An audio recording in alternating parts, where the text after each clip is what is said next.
No chase on me, no chase on me, no chase. So now I'm hustling pool, you know. I'm hustling pool, hustling with this guy named Ice Pick Red. Anyway, Bumpy, you know how pool room is, all smoky, loud music and everything. Come in, when Bumpy walked in the door, I didn't know who it was. He walked in the door, you could hear a rap, piss on cotton in China. You know, everything got real quiet. I looked around, naturally, I turned around, looked around, the other guy standing about 5'9", with a dark complexion guy, a blue tie like a red, a blue suit, like a red tie, fell, rose anything and everything. I was like, oh my God, like sitting in the podium walking into a junkie den, you know. And he asked me, can you beat him? I said, yes, sir. He said, rack him up now. He told the guy to rack him up. The pool, rack him up. They racked him up and we bought for the see who got the first shot. I got the first shot. And the table was gone. I run the table. Bumpy told me, come on, kid. So he took me with me, bought me clothes and everything, dressed me up, took me to the house. I lived with him for about 2 years, I guess. And that's why then I become his right-hand man. I would come wherever he went, wherever he did, I was there, I had to do it, you know. Whatever the boss said do, I had to do it, whatever it was. And I can't tell you about what I did, but I did a lot of things. I become strong on them. I guess you could call me strong arm man #1 up there. My name was Frank Lewis, and I lived that life. So anything he wanted, I did it, and I did it with grace and style.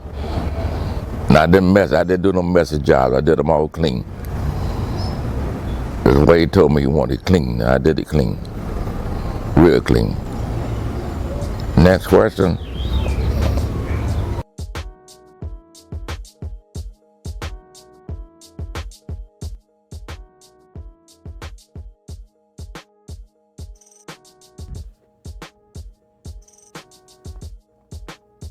Did Julie Lucas really buy him that chinchilla coat? Yes. It was a $50,000 chinchilla coat with a matching $10,000 hat. Also, a $140,000 couple of Van Cleef bracelets that were also purchased. But was the fur coat really the reason why law enforcement started paying attention to him? Frank has his story. Richie Roberts has his story.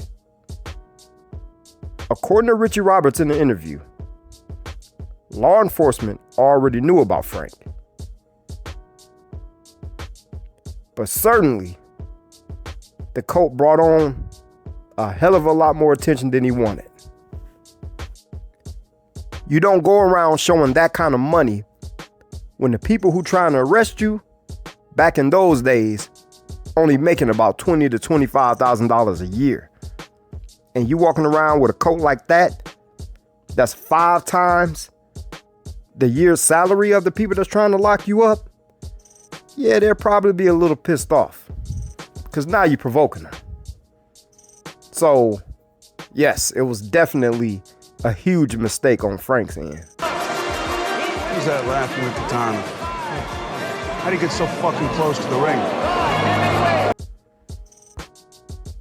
And on March 8, 1971, at the Ali versus Frasier fight held in Madison Square Garden, is when law enforcement started gunning for Frank 100 miles an hour. I mean, this dude had better seats than everybody. He had better seats than the Italian Mafia.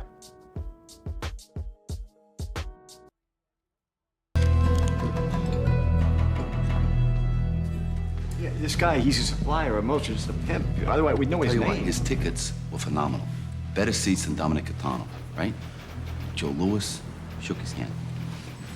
Who the fuck is this guy? In the beginning of American Gangster, did Bumpy really die in that appliance store? No. Bumpy died in 1968 while eating at Wells Restaurant on Lenox Avenue in New York City. Now, was Frank Lucas present when Bumpy died? No. Bumpy had a heart attack, and he died in the arms of his childhood friend, Junie Bird. It was about 2 a.m. when Bumpy arrived at the restaurant. He saw one of his buddies. He said, "What you doing here?" His mans responded, "I cleaned them out early. There were some high rollers at the game, but they left early because you wasn't here." Bumpy said, "I can't be everywhere at once. Could have used you tonight, though." He sat down.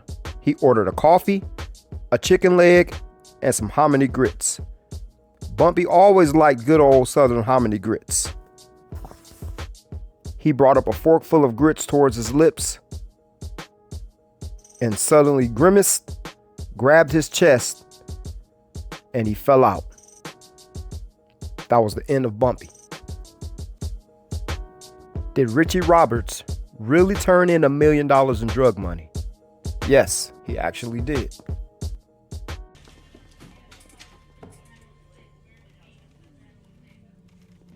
How much is it? $987,000. Did Frank Lucas really smuggle in drugs from Vietnam in the coffins of dead servicemen? Yes, he actually did. His contact, Leslie Ike Atkinsons, was also working with him. And what they did was flying in back and forth from North Carolina to Bangkok. They made up 28 copies of government coffins. But see, they fixed them up with false bottoms, big enough to load maybe 6 to 8 kilos.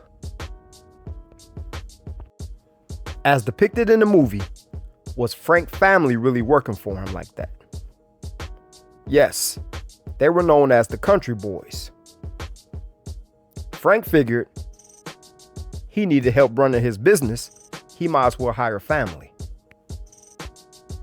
Towards the end of American Gangster, when Denzel was talking to Russell Crowe about a 12-year-old boy and the shotgun situation, did that really happen? Yes. You know what normal is to me, Richie?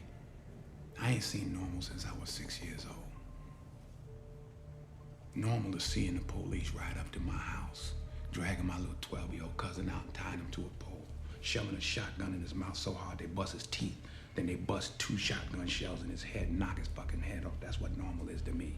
I don't give a fuck about no police then. I don't give a fuck about no police now. Shit. You know what? You can do whatever you want to do. So it don't mean nothing to me for you to show up tomorrow morning with your head blown off. You understand what I'm saying?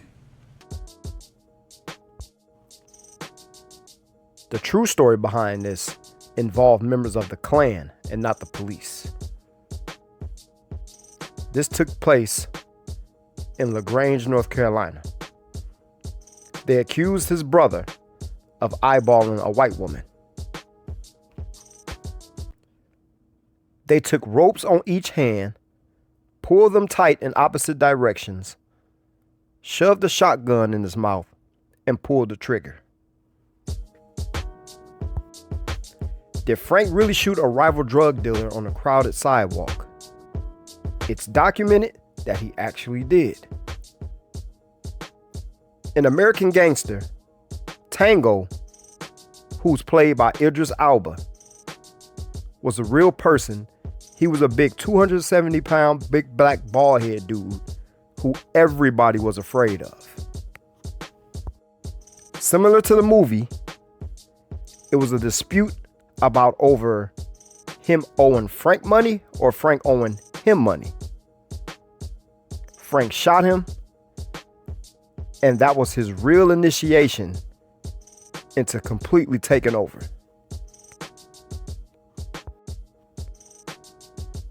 Was Puff Daddy, aka P. Diddy, the diddler, whatever you want to call this dude, you doing? Puffy or Diddy? Papa Diddy Pop? I'm sorry, I don't know what you're calling yourself these days, but Mr. Daddy. Was his father actually friends with Frank Lucas? Yes, they actually were good friends. And also, according to sources, Frank and Melvin Combs were extremely close. Frank even talks about Melvin Combs bringing his son Sean around 2 or 3 times a week, and he used to play with his daughter and other kids. In an interview with Miss Jones on Hot 97, Frank said that Melvin Combs was a gangster on the same level as him. He told Miss Jones that he once paid the police $36,000 to get Melvin out of jail. Puff Daddy, Sean Combs. Oh, yeah, I know Melvin Combs. That's who you call Puff Diddy. Yeah, Diddy. I didn't know that. Diddy. I wasn't aware of that. Yes, sir, I know Puff Combs. Now he was I know his father real well. Now what did he do? He was a hustler as well. Big time. He was. Hey, I'm sorry, Puff, but I got to tell it like it is. That's right. Was he on your level big? Yeah, you were right there. Melvin right there. Yes, he was. Yes, he was. He was right there. He was a big time. I remember one time we went there. He got locked up on 3rd Avenue, about 139th Street. There's a precinct over there somewhere, right off 3rd Avenue. Mm-hmm. We went in there he got locked up with a kilo of cocaine. We went in there to see me and a guy named Hollywood Harold, which he died since then. Mm-hmm. Went in there to get the cocaine. We made it a deal to make it a short story. A long story short, I get it right in a minute. Right. Take your time. We went in there and made a deal to get the cocaine. We made the deal, and the police didn't want to bring it out. They wanted us to bring it out. So they had to bring it around the street, and they would run like scared ready, throw it out the car, and kept on riding. Mm-hmm. And I paid, I think it was $36,000 to get Melvin out. Wow. I paid him to get out, and short after then, he died. I mean, he got killed, and the bastard did it. Ain't no, Melvin's a good guy. You can't kill a guy like Melvin. Did Frank really blow up one of those corrupt detectives' cars like that? Yes, it's documented that he did. In fact, this type of stuff was happening all the time. That's how those guys move. This was real big in the Italian Mafia. It was common. Start your car blow up. They'll put a bomb in your house. They'll blow off your whole porch just to send a message. Most of the time, this was a warning. In these series of breaking down historical films, I can do it by answering random questions from emails and DMs on the IG page, or I can just do it by an overall breakdown. Let me know if you enjoyed this one. Let me know what you'd like to see. Thanks for watching. Make sure you hit the thumbs up. Make sure you subscribe. And please follow the History with No Chaser Facebook and Instagram pages.